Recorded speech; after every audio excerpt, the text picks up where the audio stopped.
एक और बड़ी खबर है, ईरान को लेकर पेंटागन की रिपोर्ट में पर्दाफाश हुआ है। ईरान फिर बना रहा है न्यूक्लियर प्रोग्राम। तो जड़ जो थी विवाद की वो एक बार फिर से सामने है। डिफेंस स्ट्रैटेजी डॉक्यूमेंट की रिपोर्ट में ये दावा किया गया है, अमेरिकी हमलों के बाद भी ईरान का जो न्यूक्लियर प्रोग्राम है वो जारी है, वो रुका नहीं है।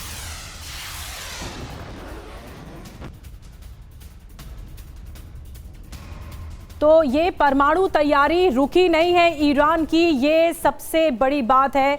और कैसे ईरान इस वक्त आंखों में धूल झोंककर ये सारी कार्रवाई को आगे बढ़ा रहा है और एक बार फिर से इस पूरे विवाद को बढ़ाता हुआ दिख रहा है। हम आपको बताएंगे कि ईरान ने कैसे और क्यों न्यूक्लियर प्रोग्राम की जो तैयारी है उसे रोका नहीं है, उसे थामा नहीं है, उसे जारी रखा है।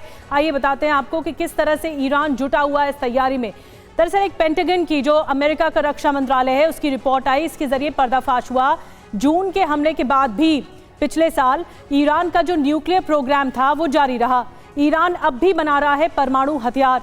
यूएस हमलों में तबाह हुए परमाणु ठिकाने फिर शुरू हुए हैं। अमेरिकी रक्षा मंत्रालय के डॉक्यूमेंट से पर्दाफाश हुआ है। नेशनल डिफेंस स्ट्रैटेजी डॉक्यूमेंट की रिपोर्ट सामने आई है। रिपोर्ट में दावा किया गया है कि अमेरिकी हमलों से ईरान को नुकसान हुआ।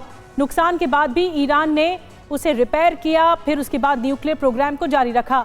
बड़ी बात क्या है, अगर अमेरिका ने हमला किया तो ईरान न्यूक्लियर अटैक कर सकता है, ये बड़ी बात है।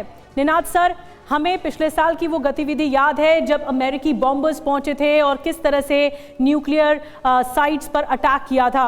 ईरान को बेशक नुकसान हुआ था, लेकिन ये रिपोर्ट बताती है कि ईरान ने अपनी कार्रवाई रोकी नहीं। जो सिवात सर कह रहे थे कि ईरान गिव अप नहीं करेगा, तो फिर अगर अमेरिका अटैक करता है तो ईरान के पास मौका है न्यूक्लियर अटैक करने का। देखिए, तीन पहलू हैं। पहला पहलू ये है कि टेक्नोलॉजी चाहे कितनी भी अच्छी हो, अब जैसे पिछली बार जो B-2 बॉम्बर जो नज़र नहीं आते, उन जो स्टेल्थ बॉम्बर्स हैं उनसे GBU-57 पेनिट्रेशन बॉम्ब्स के साथ अटैक हुआ, फिर भी इतना डीप टनल सिस्टम है ईरान में, मुझे लगता है कि वो सर्वाइव कर पाए, न्यूक्लियर एनरिचमेंट फिर से शुरू कर पाए, बॉम्ब बनाने की प्रक्रिया जारी रख पाए। और ये तब जब उनके कई साइंटिस्ट भी इजराइल मार चुका है। मेरे को लगता है कि ईरान ने ठान ली है, नॉर्थ कोरिया से उन्होंने सीख ली है कि अगर हमारे पास न्यूक्लियर वेपन है तो सेकंड गेसिंग करना मुश्किल हो जाएगा। तो अब ये जो एक लड़ाई है, एक तरह से एक होड़ है, ईरान का ही होड़ है कि मैं एक आप ये सोचिए कि एक रेस ट्रैक पे दो लोग भाग रहे हैं, तीन लोग भाग रहे हैं, इजराइल भाग रहा है और अमेरिका भाग रहा है कि ये न्यूक्लियर बॉम्ब बने उससे पहले अड़ंगी दे दे। ईरान भाग रहा है कि जैसे स्टिपल चीज होता है कि ये अड़ंगियों से ऊपर उठता जाए और जिसका हाथ पहले पहुंच गया एंड लाइन पे वो जीतेगा। मेरे को लगता है ये एक रजीम चेंज ऑपरेशन नहीं होगा, ये फिर से हिस्ट्री रिपीटिंग है, ये शायद न्यूक्लियर बॉम्ब रोकने की लड़ाई है। बड़ी बात है बिल्कुल। और देखिए, ईरान में प्रदर्शनकारी को फांसी पर चढ़ाया गया है। एक ये खबर इन सब के बीच काफी अहम है, यानी कि एक लंबी लिस्ट तो थी लेकिन वो सिलसिला जो रुक गया था वो देखिए शुरू हो गया है। जिस व्यक्ति को फांसी दी गई है, अली रहबर बताया जा रहा है, नाम का युवक है जिसको फांसी दी गई है। 22 जनवरी को फांसी दी गई। एथलीट और बॉडी बिल्डिंग कोच अली रहबर जिसे फांसी दी गई और बीबीसी पर्शियन के हवाले से खबर सामने आई है। तो कम से कम यह जरूर कहा जा सकता है कि ईरान में जो एग्जीक्यूशन की लिस्ट थी उसमें पहला नाम जो है अली रहबर का आया है सामने, जिसे फांसी दी गई है।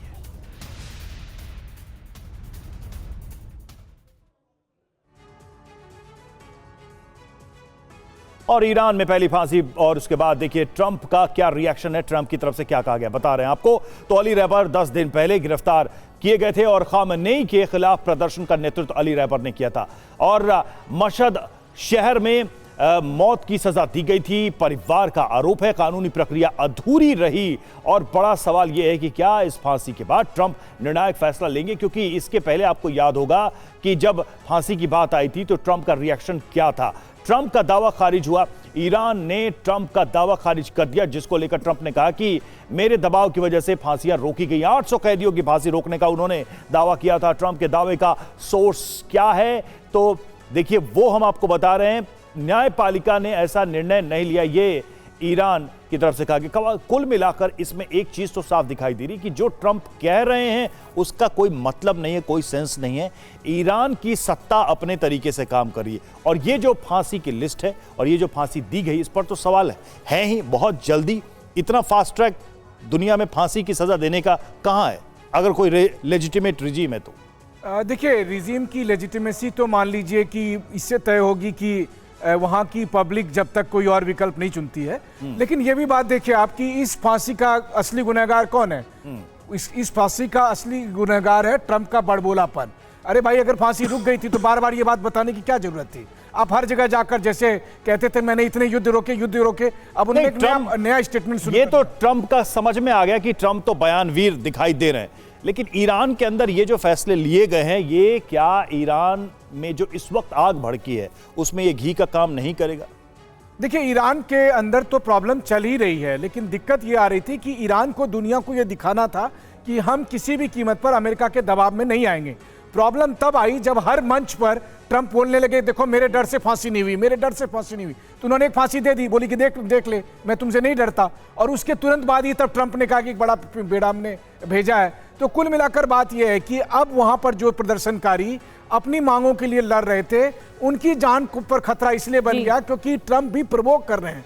देखिए, ईरान चाहता है कि यह जंग ना हो, क्योंकि उसे पता है कि आखिर में वो जीतेगा नहीं, नुकसान उसी का होना है। लेकिन वो ये भी नहीं चाहता कि दुनिया के सामने वो कमजोर दिखे, क्योंकि जिस दिन वो कमजोर दिखेगा उनकी रिजीम भी चली जाएगी। तो उस रिजीम को बचाए रखने के लिए उनका मजबूत होना जरूरी है, अपनी ताकत दिखानी जरूरी है, फिर चाहे वो इजराइल अमेरिका के खिलाफ हो या फिर प्रोटेस्टर्स के खिलाफ। बिल्कुल मनीष, आप ठीक कह रहे हैं, कुछ युद्ध बातों के जरिए भी लड़े जाते हैं। ये दिखावे की कोशिश होती है कि हमारे पास कितनी ताकत है, कितनी पावर है, और ईरान इसी फेर में फंसा हुआ है। अब देखना होगा कि अमेरिका अटैक कब करता है।